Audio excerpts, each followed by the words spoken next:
The seal dropping off the podium. What happened there and who got fired? Well, actually, that does come under my purview as senior advisor, so I've been giving this a lot of thought. You know, we've been here almost 2 years, 500 speeches probably, never happened before. Right. And I can only think of one thing. What's that? Witchcraft. Witchcraft, exactly. Witchcraft. David Axelrod with David Letterman last night. I wonder who they were talking about. I don't know, but I am you, and Top Line starts right now.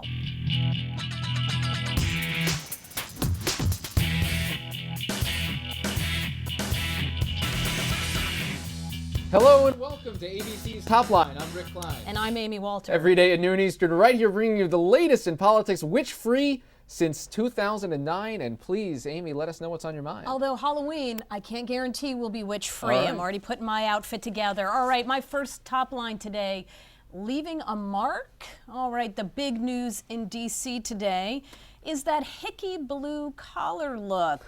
The National Republican Senate Committee up with a new ad in West Virginia. The casting call, however, generating some controversy. Now, our friends over at the Hotline first reported that the Republican Committee has indeed pulled this ad, but has the damage already been done? Well, we were just looking at those wannabe hicks. Were they hickey enough? I don't know. There were some problems. The casting call spelled John Deere wrong. There's some issues with some of the casting. And in fact, one of the guys in that commercial is using this as an opportunity. This is, you can check out his website. He's using this as an opportunity to try to get more work as an actor. He's pitching himself for all possibilities there. He'll be, he'll host your next event if you want. Right. He's ready for bar mitzvahs, anything you need. We'll have him here on Top Line next.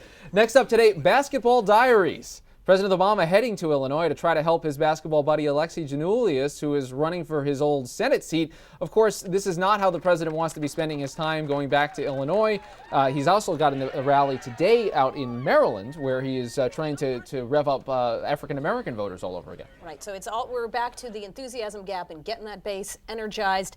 Of course, we know that actually, the good news for the president in the case of Illinois was it wasn't that long ago that a lot of people had written this state off, off Delaware, that the trifecta was going to be in place for Republicans, Nevada, Illinois, and Delaware. Illinois looking better for Democrats, but still, as you're right, he'd probably rather be spending his time in some places that are a little more vulnerable. All right, now back to Delaware. Lipstick on a blue hen.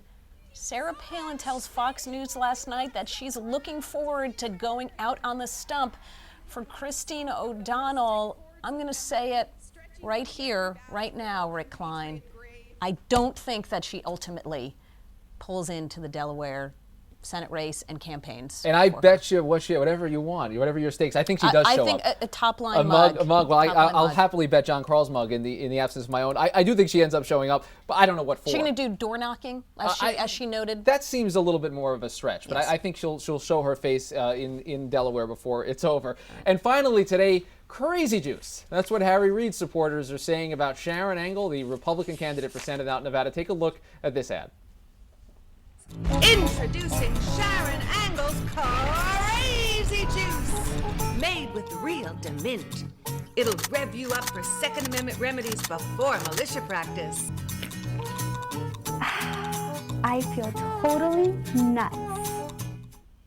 I don't know how many people will get the Demint reference in particular, but they're not too subtle. It's not subtle, although, you know what, they've been calling Sharon Engel crazy for a long time now in Nevada, Democrats and Harry Reid. And the last two polls coming out of that state show Sharon Engel ahead. So maybe the juice has not done enough to juice the system quite yet. We'll begin today with an excellent guest down in Florida. It's Debbie Wasserman Schultz, Congresswoman from Florida, Democrat of Florida. Thank you for being with us. We want to talk, obviously, it's campaign season. We're hearing a lot about what Democrats are going to do to try to motivate their base. What is the Democratic ground game going to look like? What is that going to mean in the elections 4 weeks from now? Well, we've been aggressively focused on implementing our ground game, which has gotten us to victory in 7 straight competitive special elections. We've been doing literally thousands and thousands of door knocks, phone calls. We have a grassroots operation that is second to none, and a very clear choice between our candidates who want to continue to fight to move this country in a new direction, create jobs, and turn the economy around, and Republican candidates who are on the extreme right-wing fringe who want to backslide us toward the Bush era, focus on tax breaks for the wealthiest 2% of Americans, and take us back into the abyss that the Bush administration almost drove us into with the economy. Congressman, I want to talk to you a little bit about your travels around the country. I know you're all over the place helping stump for your Democratic colleagues. You talked a little bit earlier about this being a choice, but what can you tell us about what Democrats are talking about in terms of their own record on the trail? Do you hear them talking about health care, financial service regulation reform, the stimulus?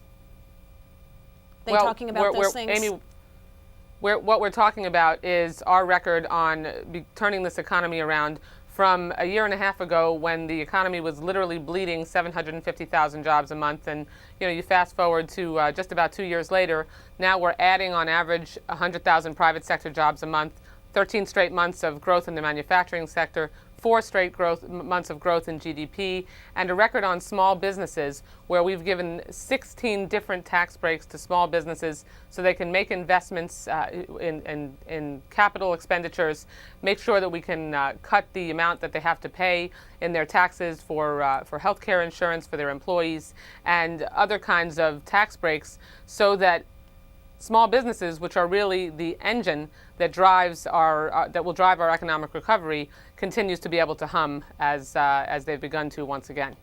We've seen some positive economic news. That's what our candidates are talking about. We have seen some positive economic news. Do you feel like the economy has turned a corner? Do you think voters will recognize that in time for the election? Well, we've been talking in race by race about the difference between where we were and where we are now. And voters, as you can see with the polls beginning to close, the so-called enthusiasm gap significantly narrowing, race by race, Democrats that were counted out months ago are now actually up in the polls. So we think that the momentum is there, and with early voting starting in 27 states over the next week or so, we are far stronger than the Republicans when it comes to turning out our voters for the early vote time period, as well as the absentee ballot programs that we're effective in running.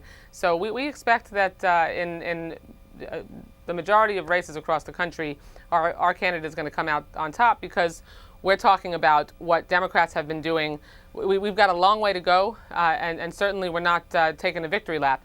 We want to quicken the pace of change, but we certainly can't go backwards. And with the Republicans focused on privatizing Social Security, turning Medicare into a voucher program, and insisting on holding the middle class tax cuts hostage so that we can give tax breaks to millionaires and billionaires, it's a very stark contrast that voters have going into Election Day on November 2nd.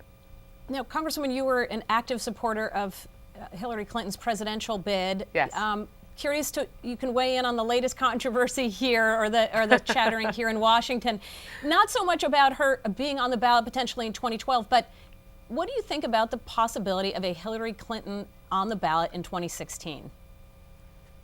Well, I tell you, in the travels that I've made across the country, I interact with so many supporters of Hillary Clinton who are just bursting with pride over the job that she's doing as Secretary of State, and would love to see her run in 2016. But we are all singularly focused right now. If you care about this country, if you care about the direction that the country will go in on creating jobs and turning the economy around, and Secretary Clinton is singularly focused on trying to make sure that we continue the dramatic improvement that the Obama administration has been able to make on the perception of America across the world, and focused on diplomatic outreach, cracking down on Iran and ensuring that they don't gain the nuclear weapons that they're pursuing, and focusing on trying to make peace in the Middle East.